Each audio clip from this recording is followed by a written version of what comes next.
الأغصان غرد مدى الأزمان عن أهل وحي الله عن حملة القرآن يا بلبل الأغصان غرد مدى الأزمان عن أهل وحي الله عن حملة القرآن في عالم الإنسان كل له ميدان وليس أعلى شان من حملة القرآن وَلَنَبْلُوَنَّكُمْ بِشَيْءٍ مِّنَ الْخَوْفِ وَالْجُوعِ وَنَقْصٍ مِّنَ الْأَمْوَالِ وَالْأَنفُسِ وَالثَّمَرَاتِ وَبَشِّرِ الصَّابِرِينَ۔ اور ہم تمہیں آزما کر رہیں گے کچھ دے کر، کسی قدر خوف، بھوک میں مبتلا کر کے، اور تمہیں وَنَقْصٍ مِّنَ الْأَمْوَالِ وَالْأَنفُسِ وَالثَّمَرَاتِ، اور تمہیں جان و مال اور آمدنیوں کے نقصان میں مبتلا کر کے، وبشر الصابرین، اور صبر کرنے والوں کو خوشخبری دے دو، الذین اذا اصابتهم مصیبۃ، وہ لوگ کہ جن پر جب کوئی مصیبت آتی ہے۔ اب یہ کیا ہے؟ یہ دوسرا مفہوم ہے صبر کا۔ وبشر الصابرین، اور صبر کرنے والوں کو خوشخبری دے دو، الذین اذا اصابتهم مصیبۃ، جن پر جب کوئی مصیبت آتی ہے، کوئی نقصان ہوتا ہے، قالوا انا للہ و انا الیہ راجعون، تو وہ کہتے ہیں ہم اللہ کے ہیں، اسی کے پاس سے آئے ہیں، و انا الیہ راجعون، اور لوٹ کر اسی کے پاس جانے والے ہیں۔ یعنی مجھ سے کوئی چھن گیا، وہ اللہ تعالیٰ انہیں دیا تھا، اللہ تعالیٰ انہیں واپس لے لیا۔ جب انسان کا ذہن اس حقیقت کی طرف منتقل ہوگا تو پھر کسی بھی لاس پر اسے کوئی مایوسی، کوئی غم کبھی نہیں ہوگا۔ اولئک علیہم صلوات من ربہم ورحمہ، یہی وہ لوگ ہیں جن پر ان کے رب کی عنایات ہیں اور یہی ہدایت پانے والے ہیں۔ ان الصفا والمروہ من شعائر اللہ، یقیناً صفا و مروہ اللہ تعالیٰ کی نشانیوں میں سے ہیں۔ فمن حج البیت او اعتمر، تو جو کوئی بھی بیت اللہ کا حج کرے یا عمرہ کرے، فلا جناح علیہ ان یطوف بہما، تو اس پر کوئی گناہ نہیں ہے کہ وہ ان دونوں پہاڑیوں کا بھی طواف کرے، یعنی ان کے درمیان سعی کرے۔ ومن تطوع خیرا، اور جو کوئی شوق سے نیکی کرے، فإن اللہ شاکر علیم، تو اللہ تعالیٰ قدردان اور جاننے والا ہے کس نے میرے لیے، مجھے راضی کرنے کے لیے کیا کیا ہے، وہ اسے معلوم ہے۔ ان الذین یکتمون ما انزلنا من البینات والہدی، یقیناً وہ لوگ جو چھپاتے ہیں جو کچھ ہم نے نازل کیا ہے کھلی نشانیوں اور ہدایت میں سے، من بعد ما بیناہ للناس فی الکتاب، اس کے بعد کہ ہم نے کتاب میں ان کو واضح کر دیا ہے۔ اولئک یلعنہم اللہ، یہی وہ لوگ ہیں کہ جن پر اللہ تعالیٰ بھی لعنت فرماتا ہے، ویلعنہم اللاعنون، اور تمام لعنت کرنے والے بھی ان پر لعنت کرتے ہیں۔ الا الذین تابوا واصلحوا، سوائے ان کے جو توبہ کر لیں اور اپنی اصلاح کر لیں، وبینوا، اور جو کچھ غلط بیان کیا ہے اس کو واضح کر دیں، فاولئک اتوب علیہم، یہ وہ لوگ ہیں کہ جن کی توبہ میں قبول کروں گا، وانا التواب الرحیم، اور میں تو ہوں ہی توبہ کا قبول کرنے والا، رحم فرمانے والا۔ ان الذین کفروا وماتوا وهم کفار، یقیناً وہ لوگ جنہوں نے کفر کیا اور وہ اسی حالت میں مر گئے کہ وہ کافر تھے۔ اولئک علیہم لعنت اللہ، تو ایسے لوگوں پر اللہ تعالیٰ کی لعنت ہے، والملائکۃ والناس اجمعین، اور نہ صرف اللہ تعالیٰ کی بلکہ فرشتوں کی بھی اور تمام انسانوں کی بھی۔ خالدین فیہا، وہ اس حال میں ہمیشہ رہیں گے، لا یخفف عنہم العذاب، ان پر سے عذاب کو ہلکا نہیں کیا جائے گا، ولا هم ینظرون، اور نہ ہی انہیں کوئی مہلت دی جائے گی۔ وَإِلَٰهُكُمْ إِلَٰهٌ وَاحِدٌ، اور تمہارا معبود تو صرف ایک ہی معبود ہے، لا الہ الا ہو، اس کے سوا کوئی عبادت کے لائق نہیں ہے، هو الرحمن الرحیم، وہی الرحمن الرحیم ہے۔ ان فی خلق السماوات والارض، قرآن مجید میں اللہ تعالیٰ کی نشانیوں کا تو جا بجا تذکرہ ہے، لیکن کسی ایک ہی آیت کے اندر ڈھیر ساری نشانیوں کا اجتماع جو ہے وہ آپ کو اس آیت میں ملے گا۔ اسے استاد محترم ڈاکٹر اسرار احمد صاحب رحمہ اللہ وہ آیت الآیات کہا کرتے تھے کہ یہ آیت آیتوں کی آیت ہے، یعنی اس میں اللہ تعالیٰ کی آیات کا بھرپور تذکرہ ہے۔ ان فی خلق السماوات والارض، یقیناً آسمان اور زمین کی تخلیق، واختلاف اللیل والنہار، اور رات اور دن کے آگے پیچھے آنے میں، الٹ پھیر میں، والفلک التی تجری فی البحر بما ینفع الناس، اور ان کشتیوں میں جو سمندر میں چلتی ہیں انسانوں کے لیے نفع بخش سامان لے کر، سامان تجارت، وما انزل اللہ من السماء من ماء، اور جو اللہ تعالیٰ نے آسمان سے پانی نازل فرمایا ہے، فاحیا بہ الارض بعد موتها، اور پھر اس کے ذریعے سے اللہ تعالیٰ زمین کو اس کے مر جانے کے بعد، یعنی مردہ زمین کو زندہ کرتا ہے، فبث فیہا من کل دابۃ، اور اس نے زمین پر ہر قسم کی مخلوقات پھیلائی ہیں، وتصریف الریاح، اور ہواؤں کے چلنے میں، والسحاب المسخر بین السماء والارض، اور ان بادلوں میں جو آسمانوں اور زمین کے درمیان معلق رہتے ہیں، لآیات، یقیناً بڑی نشانیاں ہیں، لقوم یعقلون، سینسیبل لوگوں کے لیے۔ یہاں نوٹ کیجئے گا ایک بات کہ قرآن مجید میں عقل جو ہے وہ ذہانت کو نہیں کہتے۔ عقل انسان کی وہ فیکلٹی ہے جس سے انسان اپنے جذبات کو بریک لگاتا ہے۔ جس طرح ایک گاڑی کے دو اہم ترین حصے ہوتے ہیں، فنکشنز ہوتے ہیں، ایک ہے ایکسلریشن، آپ ایکسلریٹر کو پریس کرتے ہیں تو گاڑی بھاگتی ہے، اس کے ساتھ ہی ہے بریک، جب آپ بریک کو پریس کرتے ہیں تو گاڑی رکتی ہے۔ تو اللہ تعالیٰ نے انسان کو جذبات عطا کیے ہیں اور جذبے سے انسان حرکت کرتا ہے، لیکن ان جذبات پر اللہ تعالیٰ نے ایک چیک لگایا ہے، عقل، اور یہی اصل انسان کی خصوصیت ہے۔ ورنہ بھوک، پیاس، غصہ اور سیکس، یہ تمام چیزیں جو ہیں وہ تمام حیوانات کے اندر بھی موجود ہیں، لیکن ان کے پاس عقل نہیں ہے کہ وہ اپنے ان جذبات کو کنٹرول نہیں کر سکتے۔ ان کے ایکسپریشن پر، ان جذبات پہ ایکسپریشن پر کسی جانور کو کوئی کنٹرول نہیں ہوتا۔ جب اسے بھوک لگ جائے اور اس کا کھانا بھی اس کی دسترس میں ہو تو کھاوے کھاوے، پیاس لگ جائے اور اس کا منہ پانی تک پہنچتا ہو تو پیے ہی پیے، علی حد القیاس۔ انسان کا معاملہ یہ ہے، آج دن بھر آپ نے نوٹ کیا، اگرچہ اللہ تعالیٰ کا بڑا فضل ہے کہ ابھی وہ صحیح معنوں میں جیسے مئی کے پہلے ہفتے کے آخر میں روزہ ہونا چاہیے تھا، وہ روزہ آج نہیں تھا، لیکن بہرحال امید ہے کہ آگے آگے وہ سخت روزے بھی آئیں گے جون کے، جب شدید پیاس بھی لگے گی اور 16 گھنٹے کا روزہ ہوگا تو بھوک بھی لگے گی۔ لیکن ہم میں سے کتنے بد نصیب ہیں کہ جو بھوک کے ہاتھوں مجبور ہو کر روزہ توڑیں گے؟ شاذ ہی ہوں گے نا۔ جانور کے اندر یہ طاقت نہیں ہے، تو یہ کیا ہے؟ اسی کا نام عقل ہے، یہ ایبلٹی جو ہے اپنے جذبات کو کنٹرول کرنے والی۔ تو قرآن مجید میں جب بھی قوم یعقلون کہا جائے، عقل والے لوگ، تو اس سے مراد ذہین لوگ نہ لیجئے، بلکہ آپ غور کریں گے تو میں سینسیبل لوگ ترجمہ کروں گا۔ Those who are in senses, وہ ہیں قوم یعقلون۔ وَمِنَ النَّاسِ مَن يَتَّخِذُ مِن دُونِ اللَّهِ اندازا، لوگوں میں سے کچھ وہ بھی ہیں کہ جو اللہ کو چھوڑ کر دوسروں کو اللہ کا مد مقابل بناتے ہیں۔ يُحِبُّونَهُمْ كَحُبِّ اللَّهِ، وہ ان سے ایسے پیار کرتے ہیں جیسے اللہ تعالیٰ سے پیار کرنا چاہیے۔ وَالَّذِينَ آمَنُوا، رہے ایمان والے، أَشَدُّ حُبًّا لِلَّهِ، وہ اللہ کی محبت میں شدید ترین ہوتے ہیں۔ وَلَوْ يَرَى الَّذِينَ ظَلَمُوا إِذْ يَرَوْنَ الْعَذَابَ، کاش کہ سمجھ آ جائے ان ظالموں کو اس بات کی کہ جب وہ عذاب کو دیکھیں گے تو انہیں معلوم ہو جائے گا کہ ان القوۃ للہ جمیعا، کہ طاقت تو ساری کی ساری اللہ تعالیٰ کی ہے، وان اللہ شدید العذاب، اور اللہ تعالیٰ عذاب کا بڑا سخت ہے۔ استبرأ الذین اتبعوا من الذین اتبعوا، جب بیزاری کا اظہار کریں گے وہ جن کی پیروی کی گئی تھی ان سے جنہوں نے ان کی پیروی کی تھی۔ وَرَأَوُا الْعَذَابَ، اور سب کے سب عذاب کو دیکھیں گے۔ وَتَقَطَّعَتْ بِهِمُ الْأَسْبَابُ، اور ان کے تمام رشتے جو ہیں وہ منقطع ہو جائیں گے۔ اور یہ بھی مفہوم ہو سکتا ہے کہ ان کے تمام وسائل و ذرائع منقطع ہو چکے ہوں گے۔ وَقَالَ الَّذِينَ اتَّبَعُوا، اور وہ لوگ کہ جنہوں نے پیروی کی تھی وہ کہیں گے،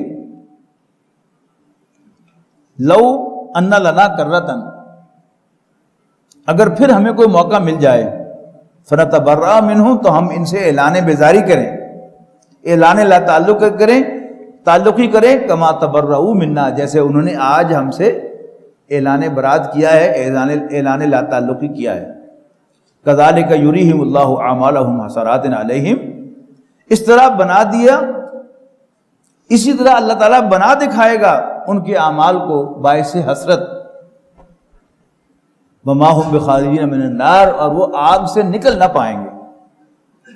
یا ایھا الناس، لوگو کلوا مما فی الارض حلالا طیبا، کھاؤ زمین پر سے پاک اور حلال چیزیں، ولا تتبعوا خطوات الشیطان، اور دیکھنا شیطان کے نقوش پا کی پیروی نہ کرنا، اس کے قدموں پر نہ چلنا، انہ لکم عدو مبین، یقیناً وہ تمہارا کھلا دشمن ہے۔ انما یامرکم بالسوء والفحشاء، یقیناً وہ تمہیں حکم دیتا ہے برائی اور بے حیائی کا، وان تقولوا علی اللہ ما لا تعلمون، اور یہ کہ تم اللہ کے بارے میں کہو جس کا تمہیں کوئی علم نہیں ہے۔ وَإِذَا قِيلَ لَهُمُ اتَّبِعُوا مَا أَنزَلَ اللَّهُ، جب ان سے کہا جاتا ہے کہ پیروی کرو اس کی جو اللہ تعالیٰ نے نازل فرمایا ہے، قَالُوا بَلْ نَتَّبِعُ مَا أَلْفَيْنَا عَلَيْهِ آبَاءَنَا، تو وہ کہتے ہیں کہ ہم تو پیروی کریں گے انہی طریقوں کی جن پر ہم نے اپنے آباء و اجداد کو عمل پیرا پایا ہے۔ اَوَلَوْ كَانَ آبَاؤُهُمْ لَا يَعْقِلُونَ شَيْئًا وَلَا يَهْتَدُونَ، واہ کیا خواہ ان کے آباء و اجداد نہ تو سینسیبل ہوں، ان کے پاس کوئی سینس ہو، اور نہ ہی وہ سیدھے راستے پر ہوں، پھر بھی پیروی کریں گے۔ وَمَثَلُ الَّذِينَ كَفَرُوا كَمَثَلِ الَّذِي يَنْعِقُ بِمَا لَا يَسْمَعُ إِلَّا دُعَاءً وَنِدَاءً، ان لوگوں کی مثال جنہوں نے کفر کی روش اختیار کی ایسے ہے جیسے کوئی شخص پکارے ان کو جو نہیں سنتے کچھ سوائے پکارنے اور چلانے کے۔ صُمٌّ بُكْمٌ عُمْيٌ فَهُمْ لَا يَعْقِلُونَ، یہ بہرے، گونگے اور اندھے ہیں اور انہیں کوئی سینس نہیں ہے۔ یا ایھا الذین آمنوا کلوا من الطیبات ما رزقناکم، اے ایمان والو کھاؤ ان پاک چیزوں میں سے جو ہم نے تمہیں عطا فرمائی ہیں، واشکروا للہ، اور اللہ تعالیٰ کا شکر ادا کرو، ان کنتم ایاہ تعبدون، اگر تم واقعتاً اسی کی بندگی کرتے ہو، اسی کی عبادت کرتے ہو۔ انما حرم علیکم المیتۃ والدم ولحم الخنزیر وما اہل بہ لغیر اللہ، بے شک اللہ تعالیٰ نے حرام کیا ہے تم پر مردار، والدم اور خون، اور خنزیر کا گوشت، سور کا گوشت، وما اہل بہ لغیر اللہ، اور ہر وہ چیز جس پر غیر اللہ کا نام پکارا گیا ہو، غیر اللہ کی طرف منسوب، غیر اللہ کی نظر، وہ بھی حرام ہے۔ ہاں فمن اضطر غیر باغ ولا عاد، ہاں جس کی جان نکلنے کو آ جائے تو اسے اجازت ہے، لیکن کتنا کھانے کی؟ غیر باغ ولا عاد، بشرطے کہ اس میں بغاوت نہ ہو، اللہ تعالیٰ کی نافرمانی اس کی نیت میں شامل نہ ہو، اور وہ حد سے تجاوز نہ کرے، اتنا ہی کھائے جتنا اس سے جان بچائی جا سکے۔ فلا اسم علیہ، تو اس پر کوئی گناہ نہیں ہے۔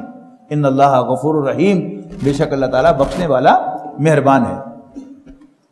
ان الذین یکتمون ما انزل اللہ من الکتاب، بے شک وہ لوگ جو چھپاتے ہیں جو اللہ نے کتاب میں سے نازل فرمایا ہے، وَيَشْتَرُونَ بِهِ ثَمَنًا قَلِيلًا، اور اس کے بڑی تھوڑی قیمت میں بیچتے ہیں۔ أُولَٰئِكَ مَا يَأْكُلُونَ فِي بُطُونِهِمْ إِلَّا النَّارَ، یہ وہ لوگ ہیں جو اپنے پیٹوں میں آگ بھرتے ہیں۔ وَلَا يُكَلِّمُهُمُ اللَّهُ يَوْمَ الْقِيَامَةِ، اللہ تعالیٰ قیامت کے دن ان سے کلام بھی نہیں کرے گا۔ وَلَا يُزَكِّيهِمْ، اور نہ انہیں پاک کرے گا۔ وَلَهُمْ عَذَابٌ أَلِيمٌ، اور ان کے لیے ایک دردناک عذاب ہے۔ أُولَٰئِكَ الَّذِينَ اشْتَرَوُا الضَّلَالَةَ بِالْهُدَىٰ، یہی وہ لوگ ہیں کہ جنہوں نے ہدایت ہاتھ سے دے کر گمراہی خرید لی، والعذاب بالمغفرہ، اور مغفرت ہاتھ سے دے کر عذاب خرید لیا۔ فما اصبرهم علی النار، تو وہ جہنم کی آگ پر کیسے صبر کرنے والے ہیں، یعنی تنزیہ جملہ ہے۔ ذالک بان اللہ نزل الکتاب بالحق، یہ اس لیے کہ اللہ تعالیٰ نے کتاب حق کے ساتھ نازل فرمائی ہے۔ وَإِنَّ الَّذِينَ اخْتَلَفُوا فِي الْكِتَابِ لَفِي شِقَاقٍ بَعِيدٍ، اور یقیناً وہ لوگ جو اس کتاب میں اختلاف کرتے ہیں وہ ضد میں بہت دور جا چکے ہیں۔ لَيْسَ الْبِرَّ أَن تُوَلُّوا وُجُوهَكُمْ قِبَلَ الْمَشْرِقِ وَالْمَغْرِبِ وَلَٰكِنَّ الْبِرَّ مَنِ اتَّبَعَ وَلَكِنَّ الْبِرَّ مَنْ آمَنَ بِاللَّهِ وَالْيَوْمِ الْآخِرِ إِلَى آخر. تحویل قبلہ کے موضوع پر ابھی آخری آیت آ رہی ہے. یعنی انہوں نے اعتراض اٹھائے, کہا کہ نہیں ان کا اچھا او مسلمانوں تاڑیاں ساریاں پچھلیاں نمازاں گئیاں, تاڑا قبلہ تو ایسی. تو اس کو وہاں واضح کیا گیا کہ اصل میں دین کیا ہے, رسول کی پیروی کا نام ہے. اللہ تعالیٰ کے پیغمبر پہلے ادھر رخ کرتے تھے تو مسلمان بھی ادھر رخ کرتے تھے, اور اب اللہ کے پیغمبر خانہ کعبہ کی طرف رخ کرتے ہیں تب مسلمان بھی ادھر ہی رخ کرتے ہیں. آخری بات جو کہی جا رہی ہے وہ یہ ہے کہ دین اور نیکی یہ ایک پورا کا پورا عمل ہے, ایک پورا کا پورا کردار ہے جو کسی انسان کے عقائد کو بھی کور کرتا ہے, اس کے انسانوں کے ساتھ تعلقات کو بھی کور کرتا ہے, موڈز آف ورشپ نماز روزے کو بھی کور کرتا ہے, انسانی معاملات کو بھی کور کرتا ہے, اور پھر ان کی ڈٹرمینیشن کو بھی کور کرتا ہے. یہ ہے اصل میں نیکی. لیس البر ان تولوا وجوہکم قبل المشرق والمغرب. نیکی صرف یہ نہیں ہے کہ تم اپنے چہروں کو مشرق و مغرب کی طرف پھیر دو, ولکن البر, اصل میں نیکی تو اس کی ہے من آمن باللہ والیوم الآخر, جو ایمان لاتا ہے اللہ پر, یوم آخر پر, والملائکۃ والکتاب والنبیین, فرشتوں, کتابوں اور نبیوں پر. وآتى المال علی حبہ, اور وہ اپنا مال دیتا ہے مال کی محبت کے ہوتے ہوئے اقربا کو, یتیموں کو, مسکینوں کو, مسافروں کو, سوال کرنے والوں کو اور گردنوں کے چھڑانے میں. یہ اس بات کو خاص طور پر نوٹ کیجئے گا, یہ ایک کمزوری ہے کہ انسان جب دیندار ہوتا ہے تو وہ سمجھنے لگتا ہے کہ شاید دین صرف اللہ تعالیٰ کے ساتھ تعلق کا نام ہے. بلا شبہ دین اللہ کی بندگی کا نام ہے, لیکن اللہ تعالیٰ کی بندگی کے تقاضوں میں جہاں نماز روزہ ہے وہاں انسانوں کی خدمت بھی ہے, وہاں انسانوں کے ساتھ فیئر ہونا بھی ہے. تو پہلے جو ہے وہ انسانی ہمدردی کا ذکر ہو رہا ہے کہ اور وہ اپنا مال دیتے ہیں مال کی محبت کے ہوتے ہوئے اقربا کو, یتیموں کو, مسکینوں کو, مسافروں کو اور مانگنے والوں کو. یعنی پہلے تو پھر بھی سمجھ میں آ جاتے ہیں, لیکن آج کے اس دور میں یہ جو سائلوں والا مسئلہ ہے یہ ہمارے حلق سے نیچے نہیں اترتا. ہم یہ سمجھتے ہیں کہ سائل حقدار نہیں ہے, جبکہ قرآن مجید میں 2 مقامات پر لفظ حق کے ساتھ ذکر ہے, فی اموالہم حق للسائل والمحروم, سورہ زاریات میں اور سورہ معارج میں, وفی اموالہم حق معلوم للسائل والمحروم, کہ ان کے مالوں میں ایک متعین حق ہوتا ہے مانگنے والے کا بھی اور تنگ دست کا بھی. ہم یہ سمجھتے ہیں کہ ہاں تنگ دست تو حقدار ہے, لیکن وہ جو تنگ دست تو نہیں ہے مانگتا پھر رہا ہے وہ حقدار نہیں ہے. سب سے پہلی بات تو یہ ہے کہ اللہ تعالیٰ بڑا ہے یا میں اور آپ بڑے ہیں؟ وہ بڑا ہے. فیصلہ کس کا چلے گا؟ میرا اور آپ کا فیصلہ نہیں, اللہ تعالیٰ کا فیصلہ. اللہ تعالیٰ انہیں حقدار قرار دیتا ہے. نبی اکرم صلی اللہ علیہ وسلم یہاں تک اس کی وضاحت فرماتے ہیں کہ کوئی مانگنے والا سفید گھوڑے پر, لینڈ کروزر پر بھی سوار ہو کے آئے تو اس کو بھی خالی ہاتھ نہ لوٹاؤ. کوئی باقی رہ گئی؟ رہی یہ بات کہ ایسا کیوں ہے. دیکھیے میں آپ سب ہم گناہ گار ہیں, ہم مجرم ہیں.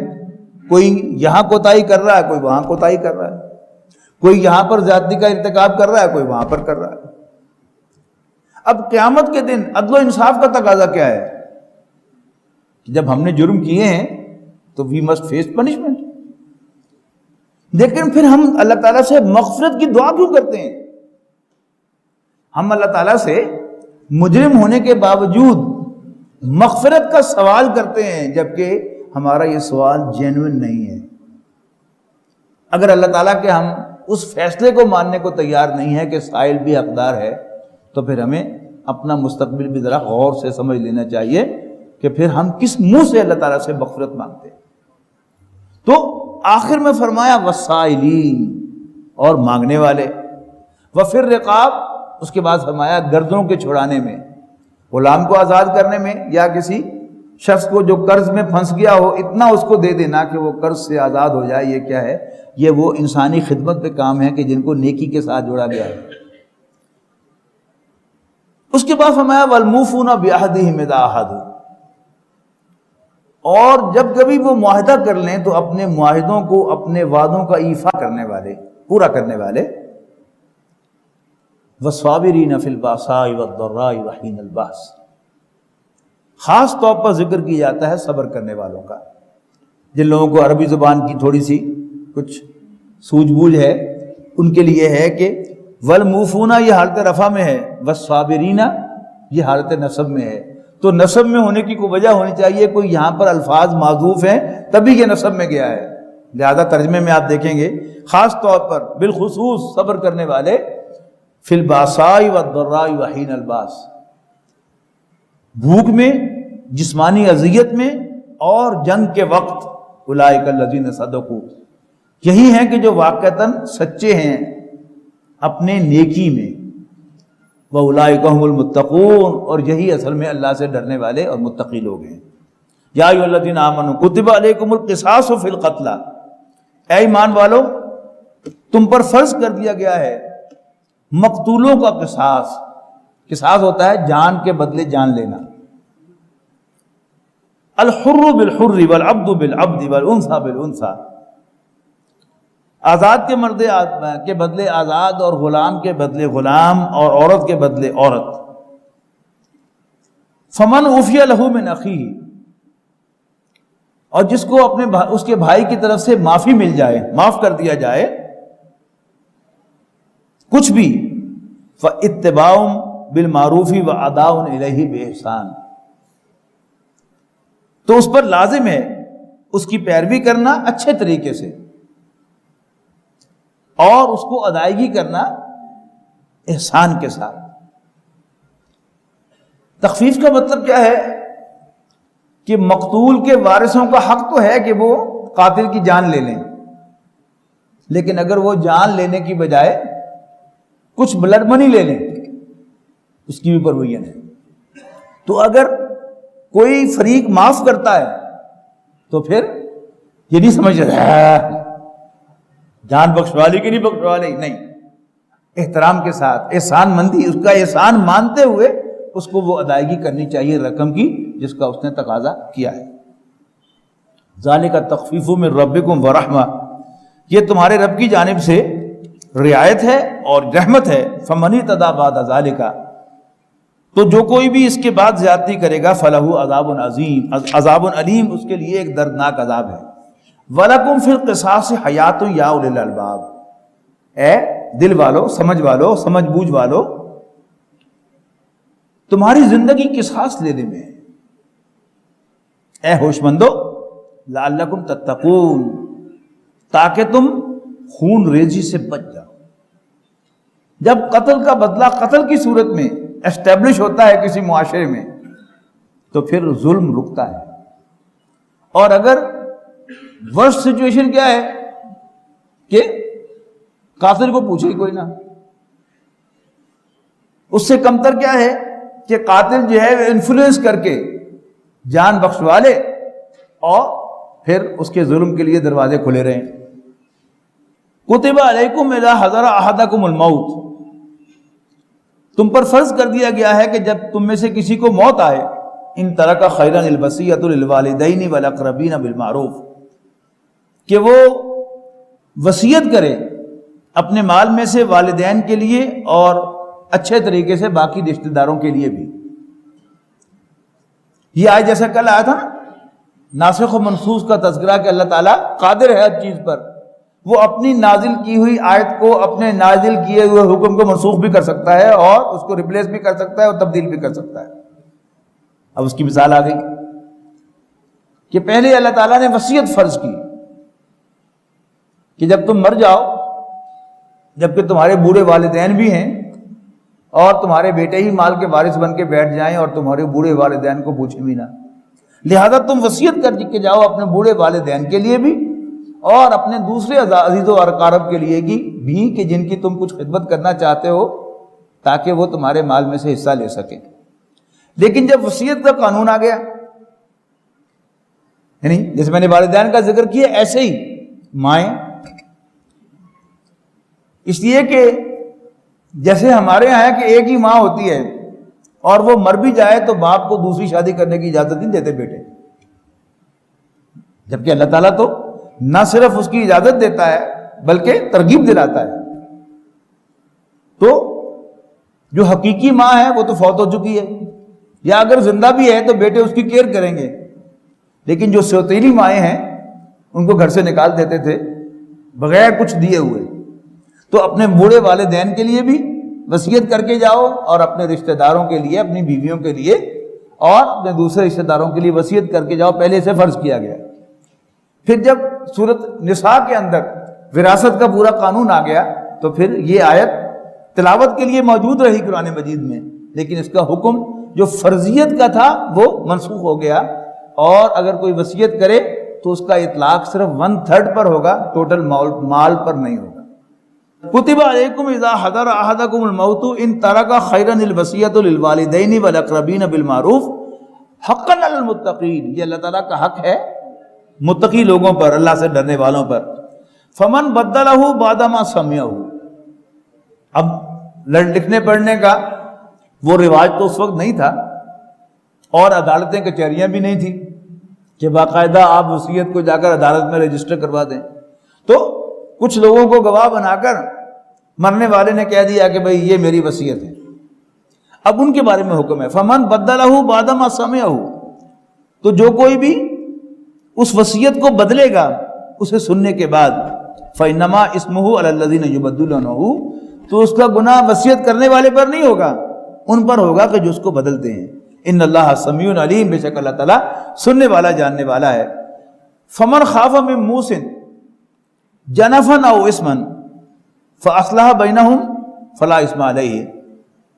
ہاں اگر کسی کو اندیشہ ہو وصیت کرنے والے کی طرف سے حق تلفی کا تو اس پر کوئی گناہ نہیں ہے کہ وہ صلح کرائے فریقین کے درمیان یا فریقوں کے درمیان. یعنی ایک شخص نے وصیت میں اپنے کچھ جو بھی رشتہ دار تھے ان کی حق تلفی کی ہے، تو اب ان سب کی میٹنگ بلائے اور کہے کہ بھئی مرنے والے نے تو یہ وصیت کی تھی، اور پھر جس کے حق میں وصیت کی تھی اسے کہے کہ دیکھو تمہارا باپ تھا اس نے یہ ظلم کمایا ہے، تو کیا تم چاہو گے کہ وہ جہنم کی آگ میں جلے؟ زیادہ تم اپنے اس حق کے وڈرا کرو اور جن کی حق تلفی ہوئی ہے ان کو بھی ادا کر دو. تو فلا اثم علیہ، ایسا کرنے پر اس پہ کوئی گناہ نہیں ہے. ان اللہ غفور الرحیم، بے شک اللہ تعالیٰ بخشنے والا رحم فرمانے والا ہے. وَلَقَدْ يَسَّرْنَا